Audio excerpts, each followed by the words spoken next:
Crer ou não crer, eis a questão. Crer ou não crer. É uma coisa que as pessoas passam o dia todo, né?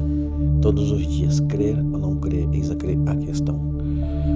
A gente vive na igreja, louva a Deus, glorifica a Deus e muitas das vezes não recebe aquilo que a gente foi buscar. E a gente tem que continuar crendo em Deus? Até quando a gente vai ficar crendo em Deus? Até quando é para acontecer isso? Até quando nossa fé vai ser provada? Quando é que Jesus vai voltar? Mil e uma perguntas a gente faz quando a gente está na presença de Deus. Quando a gente faz pergunta demais, com certeza porque a gente não está satisfeito de estar na presença de Deus. Mas eu quero falar uma coisa para você: crer ou não crer, eis a questão. Uma certa vez um homem chegou perto de um ateu, e o ateu que não crê em Deus, aí está o nome, né? Ateu que não crê em Deus, ou antideus, né? Ele chegou para o ateu e foi evangelizar o ateu. E o ateu falou assim: eu não creio em Deus, e não tem ninguém no mundo que faça eu acreditar em Deus. Aí o ateu falou assim, e o servo de Deus falou assim: tá bom, mas deixa eu te falar uma coisa. O ateu falou assim: não vai adiantar nada você falar nada para mim, porque tudo que você falar não vai me convencer. Tá bom, mas pelo menos deixa eu falar. Pois bem, tenta me convencer, diz o ateu, né? Aí o cristão falou assim, olha, eu creio em Deus, eu acredito em Deus, e tudo que eu acredito é que Jesus vai arrebatar a igreja, que Jesus vai vir buscar o seu povo.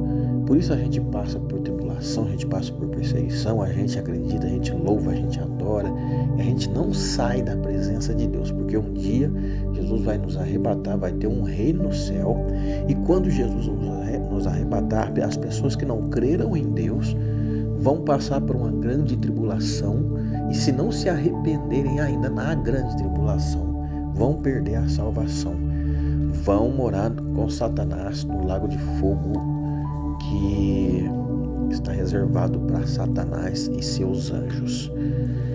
E ele falou assim: é tudo balela, ele não acredita nisso aí não, ainda mais se você fantasiando desse jeito. Ele falou assim: peraí, eu não terminei.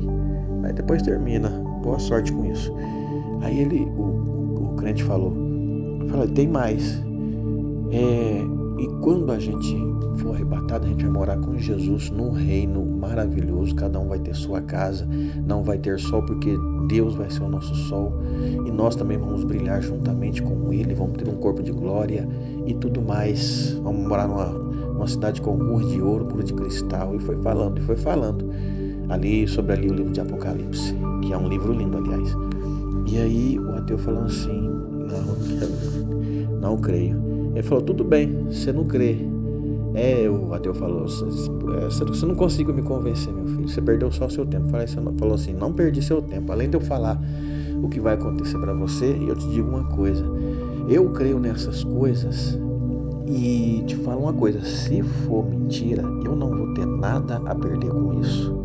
Se for tudo mentira, não passou de uma ilusão, de uma coisa que a nossa mente criou, né? Uma mentira que alguém criou e a gente passou por isso. Mas e se for verdade? Quem tem algo a perder é você. Eu continuo não tendo nada a perder, mas a ganhar. E você?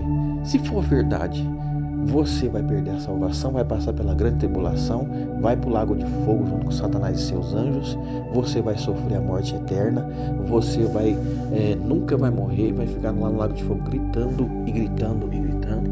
E aí? Se for mentira, eu não tenho nada a perder, você também não. Se for verdade, eu continuo não tendo nada a perder, só a ganhar. E se for verdade, você tem muito a perder. Aquilo fez o ateu acreditar nas palavras do crente. Dali para frente, quando ele começou a pensar, ele já não era mais ateu, começou a pensar na sua vida.